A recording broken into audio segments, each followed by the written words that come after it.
সকলকে village cooking জেএছটি Assam চেনেলটোলৈ স্বাগতম জনাইছো। আজি মই কি বনাবলৈ ওলাইছো আপোনালোকে দেখিয়ে চাগে গম পাইছে। আজি মই বনাবলৈ ওলাইছো কেকটো আজি মই ডিসপোজেল কাপত বনাইছো। ঘৰত কেইটামান আছিলে সেই কাৰণে ভাবিলো আজি ডিসপোজেল কাপতে কেকটো বনাও। এয়া দেখিবলৈ পাইছে ইমান ধুনিয়া হৈছে, একদম সফট হৈছে আৰু সৰু লৰা ছোৱালীটো বেছিয়ে ভাল পায় কেক খাবলৈ। এতিয়া কেকটো বনাবলৈ আৰম্ভ কৰো। কেকটো বনাবলৈ লাগিব প্ৰথমতে মই লৈছো দুটা কণী।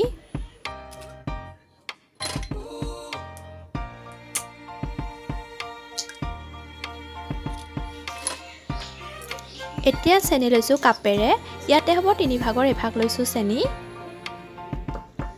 এতিয়া দিছো ভেনিলা এসেন্স হাফ চামুচ। গোটেইখিনি এতিয়া ভালকে মিক্স কৰি ল'ব লাগিব।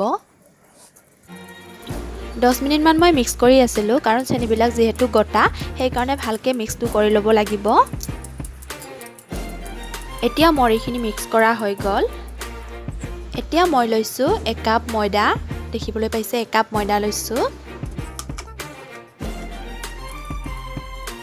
ময়দাখিনি পৰিষ্কাৰ কৰি ললো যাতে ময়দাৰ ভিতৰত একো নাথাকে। অলপমান নিমখ দিছো, চামুচেৰে দেখিবলৈ পাইছে একদম সামান্য পৰিমাণৰ নিমখ দিছো। বেকিং সোডা সামান্য পৰিমাণৰ আৰু বেকিং পাউডাৰ হাফ চামুচ।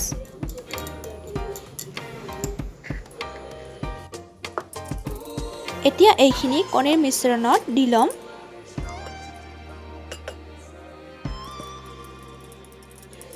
এতিয়া গোটেইখিনি আৰু ভালকে মিক্স কৰি ল'ব লাগিব।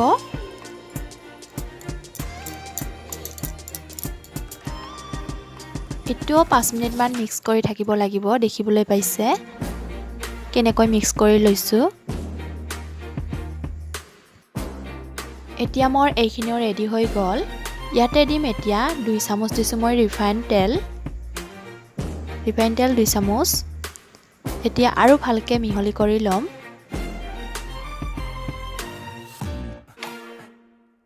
এতিয়া এইখিনি মিহলি কৰা হৈ গল। এতিয়া আমাক লাগিব ডিসপোজেল কাপ কেইটা লৈছো। এতিয়া কাপটোৰ ভিতৰ ফালে ৰিফাইন তেলটো লগাই লৈছো। এনেকৈ দেখিবলৈ পাইছে কেনেকৈ লগাই লৈছো। গোটেই কেইটা মই তেনেকৈয়ে লগাই ললো। এতিয়া মোৰ কাপ কেইটাত তেল লগা হৈ গল। এতিয়া মই মিশ্ৰণখিনি হাফ কাপ কে দি লম।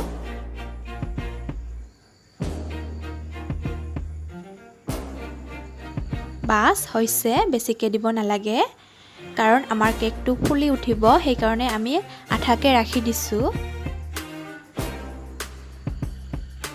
দেখিবলৈ পাইছে মই কেনেকৈ দিছো। এতিয়া মই ইয়াতে দিছো ড্ৰাই ফ্ৰুটছ।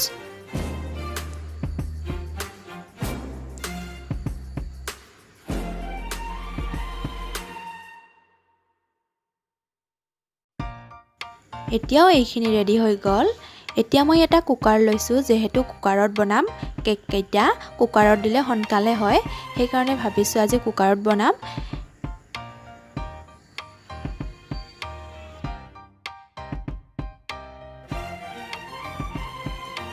এতিয়া মই গেছটো অন কৰি তাৱাটো গৰম হ'বলৈ দিছো। এতিয়া তাৱাটোৰ ওপৰত কুকাৰটো বহাই দিছো। এতিয়া ঢাকনিটো লগাই দিছো। ইটো 15 মিনিট মান লাগিব, বেছি সময় নালাগে। এতিয়া মই গেছটো ল' ফ্লেমৰ ৰাখিছো, একদম ল' ফ্লেমৰ ৰাখিব লাগিব। এতিয়া 15 মিনিট হৈ গল। চাইছো দেখিবলৈ পাইছে আমাৰ কেক ৰেডি হৈছে। ইমান ধুনিয়া হৈছে, হবাই নাছিলো ইমান ফুলি উঠিব। এতিয়া গেছটো অফ কৰি ঠাণ্ডা হ'বলৈ থম। এতিয়া আমাৰ কেক ৰেডি হৈ গল। আপোনালোকে এনেকৈ কেক বনাই খাবচোন আৰু কেনেকুৱা হয় কমেন্ট কৰিবলৈ নাপাহৰিব। আৰু লগতে মোৰ চেনেলটো যদি লাইক আৰু সাবস্ক্ৰাইব কৰা নাই তেনেহলে লাইক আৰু সাবস্ক্ৰাইব আৰু লগতে নতুন নতুন নটিফিকেশনৰ বাবে বেল আইকনটো দবাবলৈ নাপাহৰিব। আজিলৈ আহিছো, পিছত আকৌ লগ পাম।